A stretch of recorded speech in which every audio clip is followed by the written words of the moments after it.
All right. Good afternoon, everybody. I know there's still a few more people that might be logging on, but in the interest of time, um, we will just get started. If you have questions, just send it to the chat and I will um, call on you to ask a question to Minister Kersner or Minister Hamid. And I was going to hand it over to Minister Hamid. I'm not sure. Oh, there's. Okay, so yeah, we'll just get started. So I'll start with Minister Hameen and then we'll go over to Minister Kersner and then we will go out to questions. So with that, Good afternoon, everyone. I'm excited to be here, and I'd like to welcome you all to this media roundtable. Whether you're joining from Toronto, Mississauga, Brampton, or from newsrooms that serve communities across the province, I appreciate you being here. Thank you for taking the time out because I know that ethnic media plays an essential role in a democracy. You do more than report news. You bridge languages, cultures, and experiences. You amplify voices that are often overlooked in mainstream coverage, and you help new Canadians navigate unfamiliar spaces while helping them understand their rights and responsibilities. So you play a very critical role in a democracy, especially now in a time of rapid change. Your work builds trust, it informs policy, it strengthens local cohesion. So, our government is a big fan of the work you do, and we have been. And just personally myself too, right? As speaking as a Pakistani Ontarian, I know firsthand how important accurate contextual reporting is for our communities. I know that my parents would go and pick up ethnic newspaper religiously, like almost religiously every Friday or Thursday whenever it came out, and sit there read it back to back. And that's how they learn about what was happening in the province, what was happening in the country, before they discovered other media outlets. So whether we're discussing access to education, economic opportunity, or issues such as housing affordability and crime, your platform allows us, the government, to share both challenges and successes with nuances and authenticity. And for that, we really help you. So, just to keep it short, today's roundtable represents a continuation of that dialogue. As you know, our government is committed to working with you. Solicitor General Kersner will talk more about the bill, but we want you to know that it is we're very supportive in making sure that Ontario's diverse communities are kept informed and actively included and heard in key conversations regarding the future of this province. That said, I hope you can use this. I hope we can use this roundtable to listen, to learn, and to build stronger partnership. Thank you again for being here, and I look forward to a productive and meaningful discussion. all right, thank you. So with that, I'll just go right over to Minister Kersner. Well, thank you very much. Good afternoon. I'm really excited to be here. I've had a chance to meet some of you around my travels, and I'm a very big supporter, as Minister Hamid said, in our broader ethnic media team. It's very important. I first want to give a shout out and just tell you that the dynamics between myself and Minister Hamid are very special. From the earliest days that he joined us here in the Ministry of the Solicitor General, he followed my great colleague, Graham McGregor. And what Minister Hamid has helped us do is execute with vision the priorities of public safety. His team helps us a lot on the research projects that we do. Minister Hamid has done a phenomenal job in helping us advance the priority of fighting auto theft and advocating continuously for meaningful bail reform. Last week on Thursday, I started the debate on Bill 119. Bill 119 is our spring piece of public safety legislation. It is like clockwork. Fall, we introduce a bill, and spring, we introduce a bill. And part of the components in this bill was to go to practical things that will help people feel that much more safer.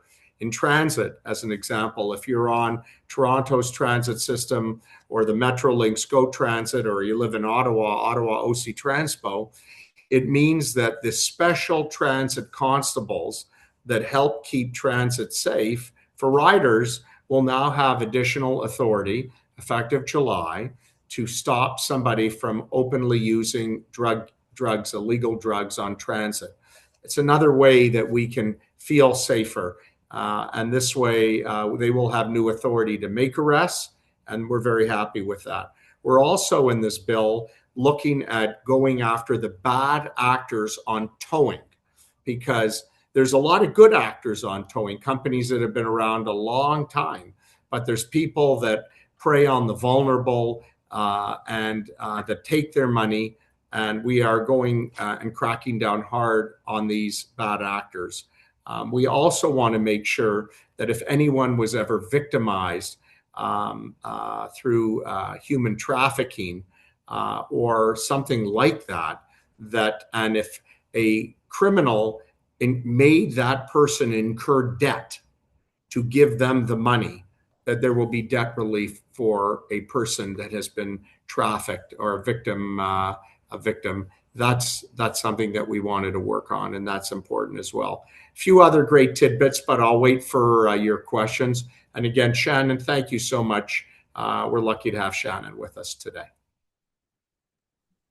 Okay, thank you so much.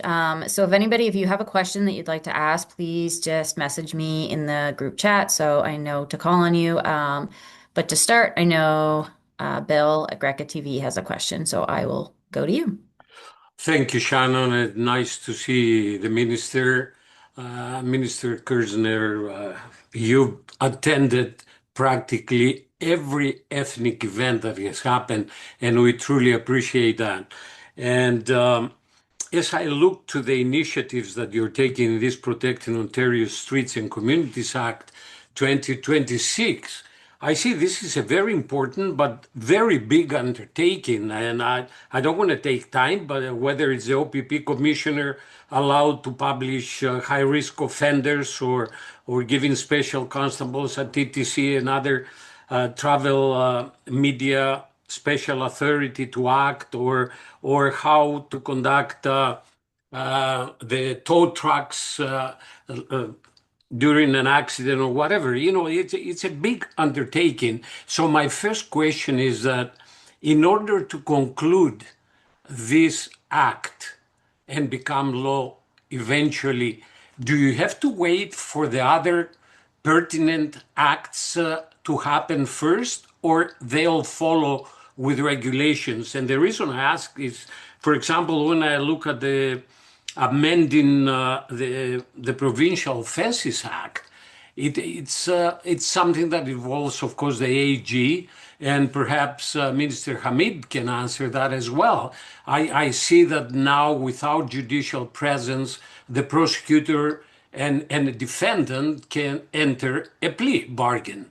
And my concern is that, is there any provision, for example, that private citizens that don't have the knowledge of a professional prosecutor will be at a disadvantage unless there's a safeguard for the non-represented defendants?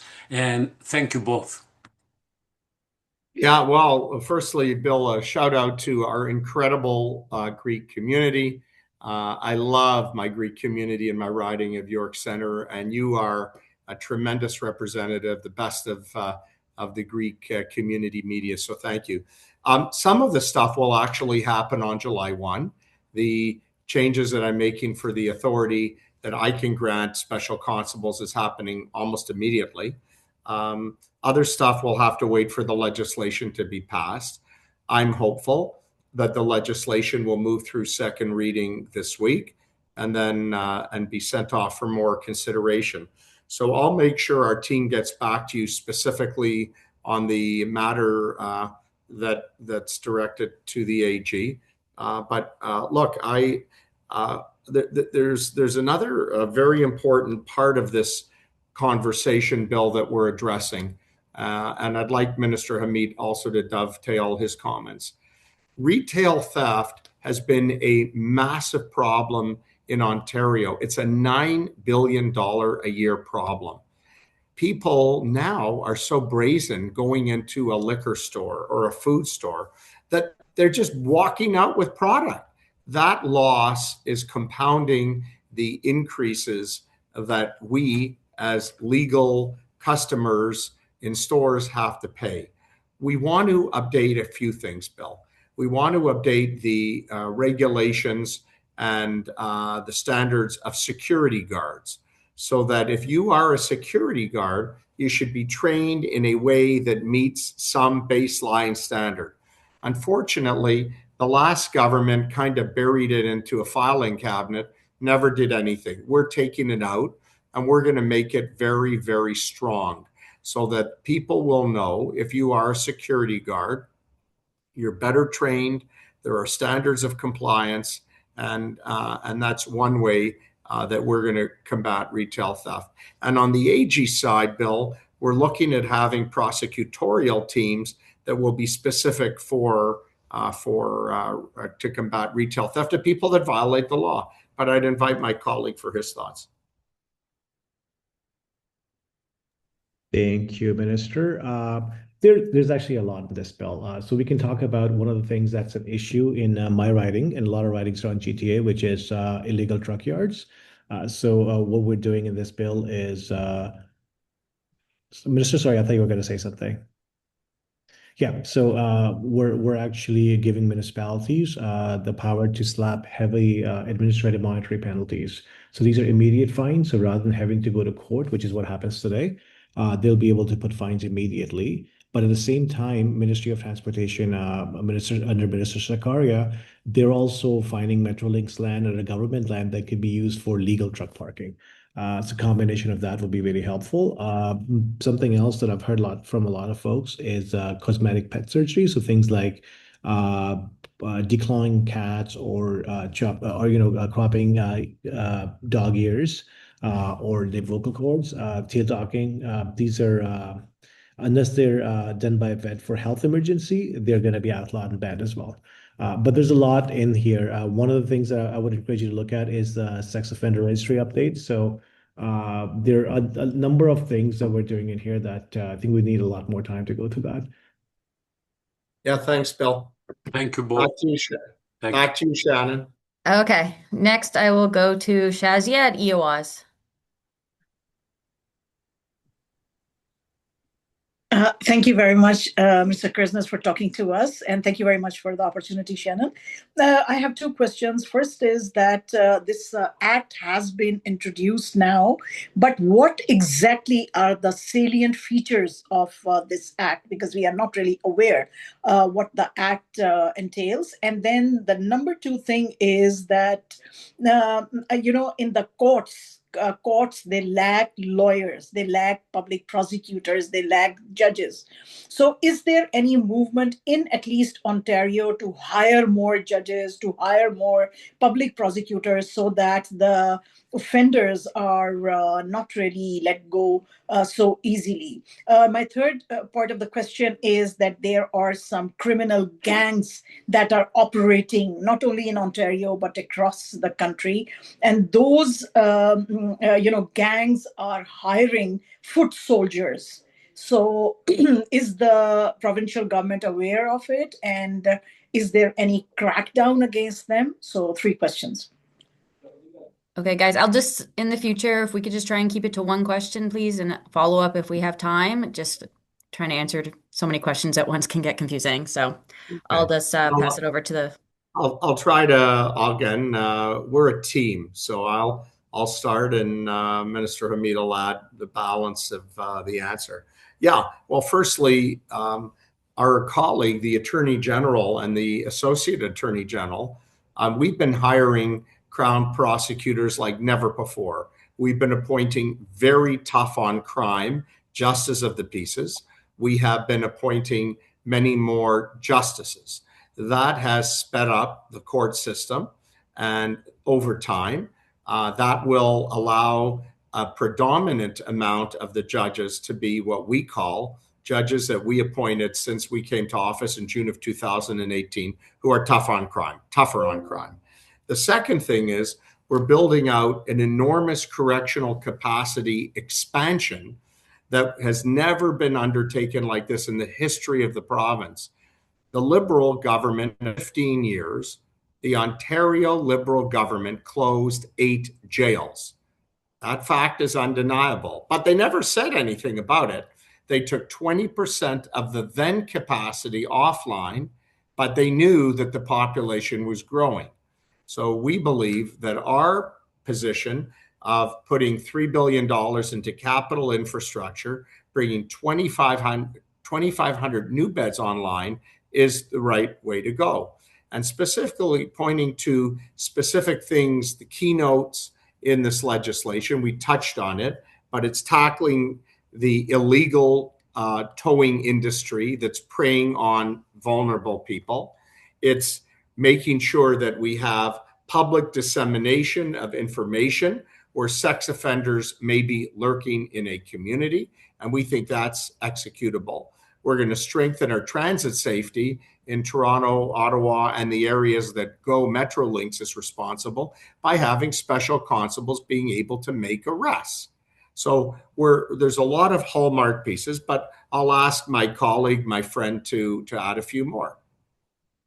Thank you, Minister. One of the things I actually do want to call out is, so you mentioned, you kind of touched on bail briefly a little bit. A lot of what we did on the bail front was actually on Bill 75 that just passed. So on what we did on Bill 75 is we moved away from the way bail happens in Canada right now is you get bail simply on the promise to pay a bail deposit. So if you've watched US movies or dramas or videos, they talk about bail bond. So in the United States, you have to actually put money down. In Canada, that doesn't happen. So we're now moving away from the simple promise to pay. So if a bail condition's broken, we will have cash that we can keep. So if the judge sets your bail at let's say $5,000, you'd have to put that money down.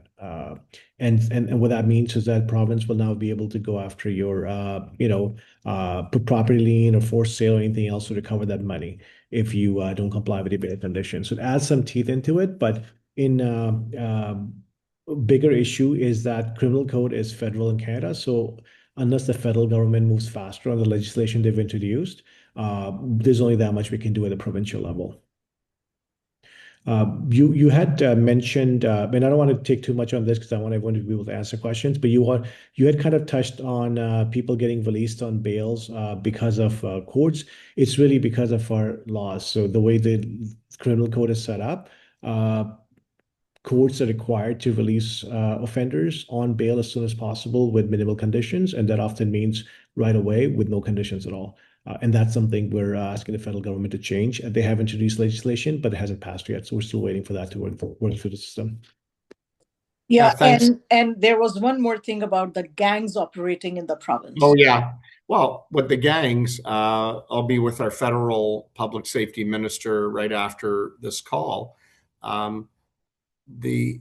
Most of the public's awareness of public safety doesn't necessarily include an appreciation for how much collaboration exists between, and say in your case, Halton or Peel's Regional Police Service, the OPP, the RCMP, CSIS. So there's an enormous amount of collaboration that exists to combat it. We think that the $375 million that has flowed into municipalities through the gun and gangs grant has been very helpful. But yeah, it is a problem. Peel's done a phenomenal job, in the Brampton, Mississauga area, and we're going to continue to work with our federal partners. I'll tell you something, Shazia. In many cases, I think it's a provincial government that's leading the federal government in every way, whether it be on strategy, legislation, regulations, or on a case-by-case basis to fight crime and fight it hard. Okay, so next I'm going to go to Thank you. Khaled, my second home. Thank you, Shannon, and thank you, ministers. Actually, I've gone through the bill in general, but I couldn't find something specific when it comes to certain crimes. For instance, you mentioned we will increase, we will enhance, we will strengthen, but not something specific when it comes, for instance, to auto theft or somebody is trying to get into your business or house, or even the organized crimes. Can you please let us know whether you do have something like this, and this should be posted as well for the thugs or criminals to know beforehand if they commit this, they will get that. And the other follow-up, if I may, you mentioned also something about providing some help with the victims of human trafficking. If you please elaborate a little bit more on that. Thank you so much. Yeah, well, thank you very much. I'll try to be briefer because I want to hear from everybody. Uh, the first part of your question goes to what is our message of deterrent so that fewer people engage in criminal activities? Well, the answer to that is be tougher on crime. Double down and triple down and saying two things. Number one, if somebody is compelled to break the law, because somebody said, why do we need jail? And I said, well, because we have people that cannot conform to the values and morality of Ontario. They have to break the law. We don't ask them to. In that case, we have to have a robust system. So the deterrence is, in fact, reassuring the Ontario public we're tough on crime. And the second point that you raised is when a person has been trafficked, and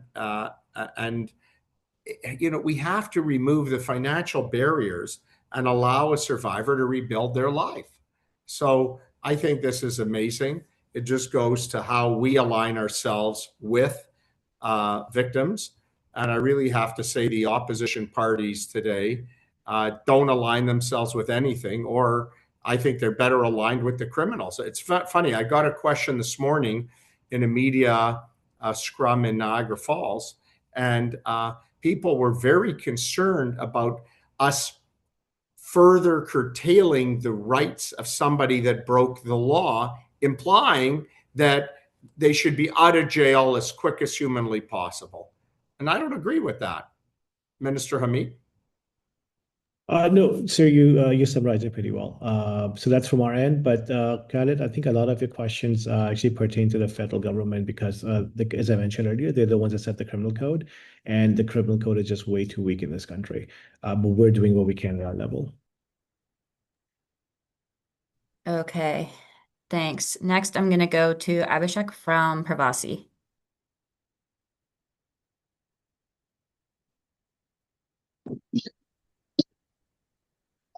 Hello, this is Abhishek from Parvasi Media Group. Um, I have a question for both of you, Minister. Recently, when we are talking about the joint efforts with local police services and federal agencies like CPSA, last week 17 suspects were arrested on extortion charges against South Asian community. Um, one of the main highlights were that none of them were Canadian citizens, and they were all on either a work permit or a study visa. Now, people are actually fed up of having criminals on the street who come from outside, are operated by international gangs, and at the same time, while the accountability might lie with one or the other level of government, people really are looking forward to solutions rather than um, the accountability answering on this. So we just want to understand how this bill will actually help for people for criminals. I mean, repeated offenders to actually get deported. Is there any provision for that? Thank you. Well, thanks a million. You know, what I can say is this, and again, I'm meeting the federal minister just in a couple of hours. The federal government has jurisdiction on the immigration, and that's very important. And in fact, when they lower their standards, as in my opinion, Prime Minister Trudeau did, where anybody could come into Canada, it didn't matter that they represented a substantial threat to our public safety. It mattered that they wanted to just come to Canada, so our doors are open. And now we're understanding that there's people who are here that are a problem. What we want to do is make sure that they know what our code of conduct is. Remember, we are not asking anybody to commit a crime. We're not asking anyone to behave badly, but some do. And again, the anecdote for that is have the strongest message possible on public safety. because you know what? When you have public safety, people will invest, start businesses, raise a family, and we have everything positive. And that's how it has to stay. And with regards to the eventual deportation, hopefully soon, of the criminals that came in abroad, um, personally, I'd like to see that happen as soon as possible. Minister? Yeah, so real quick, I mean, I understand the frustration because I've been frustrated by it too. Solicitor General's ministry funds a lot of, there's a lot of grant for police services, and one of the grant is used by police to kind of go after exactly what you talked about. York Police recently did a bust where they, when I say recently, I mean 2 weeks ago, I believe it's called Project Towns. They found crime tourism ring. And crime tourism really means that they're part of a criminal gang and they use different kind of visas, student visa, temporary worker visa, visit visa to bring the gang members into the country specifically to commit crime. And they commit crime, they get arrested, get out on bail, get arrested, get out on bail, keep doing it until their final court date, and then they go back home wherever they came from. And it is hugely frustrating, not just to us, but the police officers as well, who spend a lot of time and energy doing investigation and arresting them, and to see them get out again. So I completely agree with you. Our government agrees with you, but the problem is that this isn't something in our jurisdiction. I should mention very briefly that whole bail reform area and the strengthening of criminal code is something that Premier Ford organized all 13 premiers in Canada, multiple times actually. So as Premier loves saying that all 13 premiers never agree on anything, not even what day or what time of the day it is, but they agreed on this, and they've written multiple letters to the federal government asking for meaningful bail reform and strengthening of criminal code. But while I share your frustration, it's just not something that our level of government has any jurisdiction over whatsoever. Yeah, great question. Sam. Yeah, thank you, Minister. All right, next I'm going to go to Rami at Oxygen. Thank you very much for this opportunity, and I would like to ask about football World Cup, World Cup, which is soccer World Cup. There is a lot of visitors coming to Ontario for watching the games, and are there any extra legislations have been happened to avoid any kind of increase in crimes or violence or anything come with some of the visitors? The second questions, we have a catastrophic C-75. Are there any legal way to lessen the negative effects of this C-75 Ontario? I mean, are there any bills could be done on the provincial level to make Ontarians more safety to avoid these effects of C-75? Thank you. Yeah, well, I'll kick it off. Minister wants to talk about C-75, but what I'll tell you with FIFA, Rami, is there is an unprecedented, never before a level of such integrated work that's being done by Toronto Police Service here in Toronto, my police service, with the surrounding GTHA services in tow, OPP, CBSA, RCMP, and CSIS. The amount of work is substantial. But let's face it, we are showcasing Ontario to the world. And I'm very proud of that. I was there with Minister Anandan Sangari and Mayor Chow recently to go over kind of the strategic investments that all three levels of government are making, and they're substantial. And in the end of the day, what we want to make sure is that people can come here and feel that Toronto has really showcased itself. But Minister, do you want to give a chit chat about Bill 75? Yeah, I'll be really quick. I mean, Bill 75, Rami, and another Milton guy, so really happy to see you. It's something we've discussed before. It completely broke the criminal code. After a lot of our lobbying, the previous prime minister didn't want to move on it, but the current prime minister did bring multiple bigs forward. There's Bill C-14 federally as well as C-16. What C-14 does is actually does one thing that we have been asking for, which is it changes it to reverse onus. And what that means is today under Bill 75, the Crown had to prove to the judge that the person should not get bail because they're a threat to public safety. And as you can imagine, if the bail hearing happens 6 hours after they're arrested, there's just no time to do that.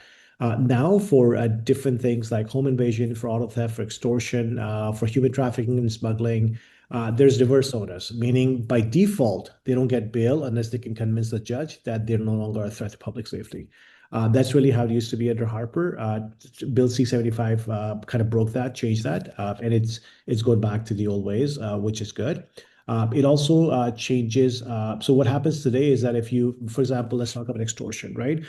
If you have three different charges of extortion that are proven, you actually do concurrent sentencing. So you serve all three at the same time. They're changing it for certain things like extortion or violent auto theft to consecutive sentencing, meaning you have to serve one and then the other and then the other. So if you get 6 months for each, you're serving a year and a half and not 6 months at the same time. There's also another bill, C-18, that I don't want to talk too much about, but it does help us in fixing court delays. A lot of especially when it comes to sexual crime and child abuse and other things, investigations can take a while. There's a Jordan rule where if it takes a certain amount of time, the judges will throw out the case and let the person go. So federal government is finally fixing that, and they're also reevaluating some mandatory minimum in certain areas. So it doesn't fix all the problems you want fixed.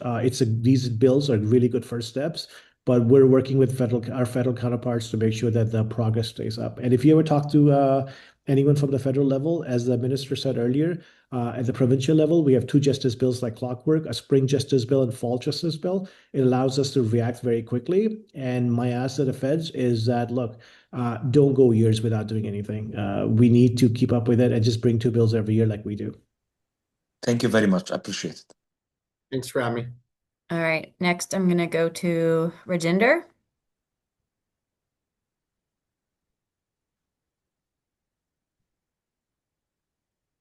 Rajinder, are you able to unmute and ask your question?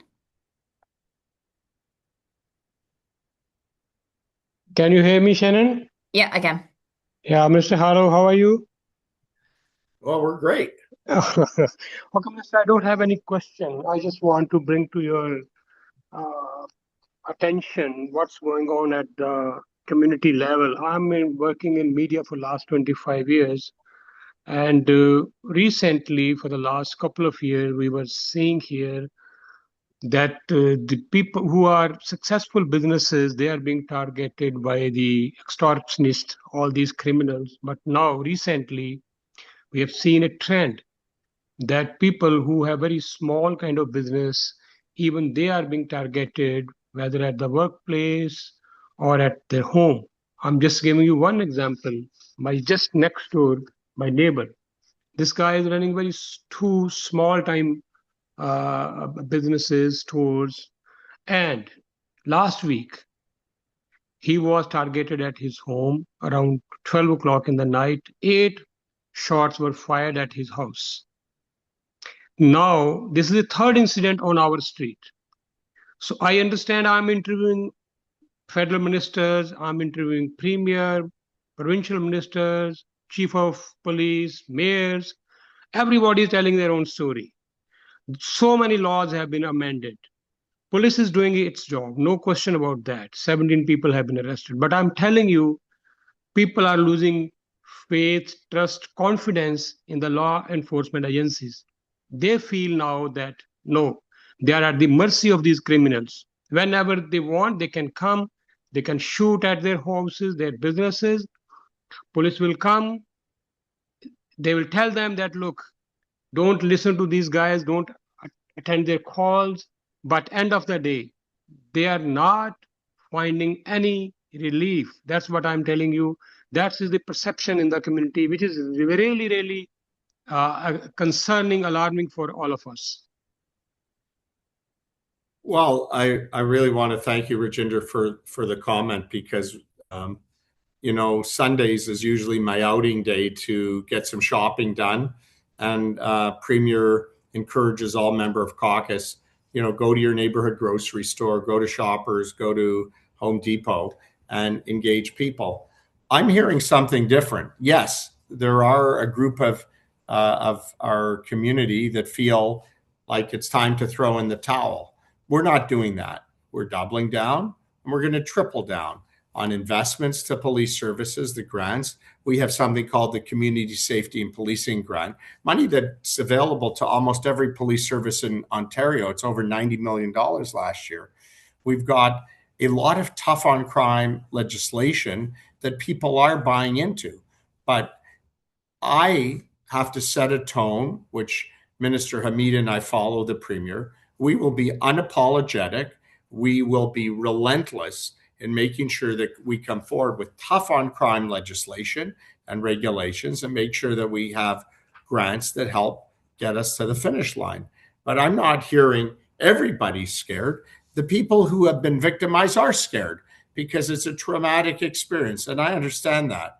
But our police services are made up of incredible men and women, and Rajinder, you can quote me on this. We are not stopping. We are going to double down and triple down on even tougher deterrences to get people not to do this. And really, tougher deterrence means tougher laws, and that's what we're going to do. So, Minister Kirsner, with this, I'll have to leave you. So you'll have to take the rest of the questions yourself because I have to be back on in the house.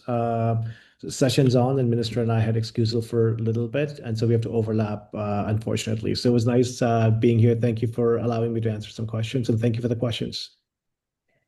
Thanks, Minister. Okay, so assuming nobody else has any questions, I can go back. I know, Bill, you had a follow-up that you wanted to Yes, ask. thank you. Actually, I want to ask Minister Hamid if he hasn't left yet. If you wanna send me the question, I can. Well, I can simply ask Minister Cousins Okay. to pass on my concern. I think the community at large is supporting stricter bail terms.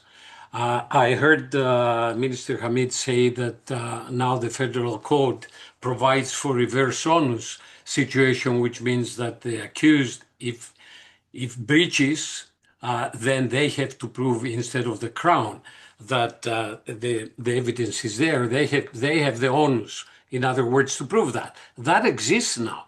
But what I was a bit surprised to see the cash deposit. Now, that I think the community will have a lot of alert. In other words, now the way it is in bail, the surety or someone who guarantees compliance of the terms of bail does not deposit the amount, but it's named. And then if there's a breach, then the Crown has the right to collect that money, which is called a treatment of bail amount. Well, where the amendment should be is on collecting that money if a repeated breacher of bail does that, or a convicted of the same crime many times. Yes, the community, I think, will support that. But if it means for every surety or a person that comes to help the courts, so people, either will be released or not released, that will limit the number of sureties that will come forth if they have to deposit upfront the money as it's done in the United States. And there you have a situation where the wealthy accused or sureties can deposit the amounts. And if you don't deposit it, you go to jail because you cannot contest it. And I think that's something that the government should be concerned about. If it's only about repeated bail breaches, I think the community will support it. But if it's going closer to the American system, that only the wealthy ones can upfront that deposit, and then if it happens in Ontario, not only less people will come forth as sureties, but the jails will be impacted even more than they are now. So perhaps you can pass on that concern in your caucus or your colleagues. Well, thank you, Bill. But let me clarify something that I think will help you and your listeners. It's the courts that will set the security deposit. So the courts, which is separate from the ministry, either my ministry or AG Downey, we have no control on what they will do. But what we're having now is that people are leaving the jails with a promise to pay. And what's happening is there is a cycle that some, not all, are repeat offenders, that they just come back because the judges are very weak. We think this sends a message out. Again, one of the people asked, how do we combat crime? We combat it different ways, but one of the ways is having a deterrent. I'm not telling people to commit a crime because you want to see my jails. I don't need you in my jails. I need you in my jails if you've broken the law. But when we canvass this bill, when I go to No Frills on Sunday morning and we talk about the government's strong position on public safety, I'll tell you what we hear. People feel safe. Businesses want to open. Big companies are attracted to invest a large sum of money, and Minister Fedeli goes around the world as Ontario's best salesperson to find people to invest. When large companies made historic commitments to invest in the province, and we were matched up against U.S. jurisdictions in Tennessee or in other southern states, what we found is that the enhancement on the government's tone on public safety is an advantage. It doesn't mean that they came here only because that we're tough on crime. But remember, tough on crime is reassuring the 99.99%, or Bill, what I call the virtually everyone, that somebody is concerned for your welfare. And we went through 15 years that nobody cared. And we said, that's not what we're going to do. So I like to use the expression, Bill, we're not going to stop. We're going to keep going. But when it comes to making sure that the rights of an accused are absolutely there, they are there. But we're telling people, remember why you went to jail in the first place.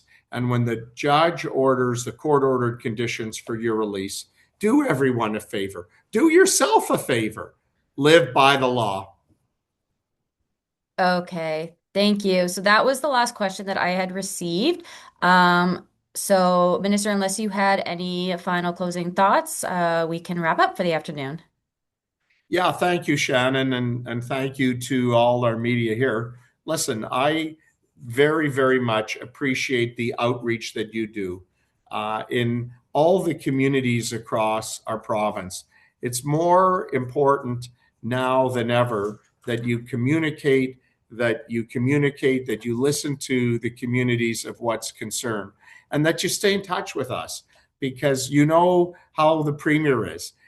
We give out our numbers. The Premier gives out his number. I give out my number. And that's how we listen to people, and we know what direction people are asking us to do. But from a tragedy should come purpose. When we lost Andrew Cristillo, that a person that should not have been driving a car recklessly killed him last August, we came forward in the public safety bill before this one with Andrew's Law. That's putting incredible a message out that if you're driving recklessly, if you're going to do some damage and alter a person's life and a family's life, there is a price that has to be paid. So our message on public safety is one that we care about everyone's welfare. And that's why I think Premier Ford's been very successful, both provincially, but as he's leading the message across the country, trust me, other provinces are saying, we need to follow Ontario because they get it. And I want to also acknowledge Prime Minister Carney, because if it wasn't for him listening to Premier Ford, I don't know that they would have come forward with meaningful bail reform. And it's not just dealing with the reverse onus, it's understanding what is a hate crime, because hate crimes can affect all communities in Ontario. So, we work very, very well with our municipal levels of government and with the federal level of government. But it's not to go along to get along. It's to go along and to tell them we need safe communities. We need the municipalities to provide the greatest source of funding, and we need the federal government to have tough criminal laws.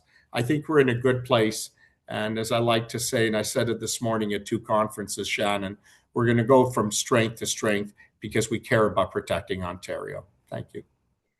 All right. Thank you so much, everybody. Thank you for joining, and I hope you all have a wonderful afternoon. Take care.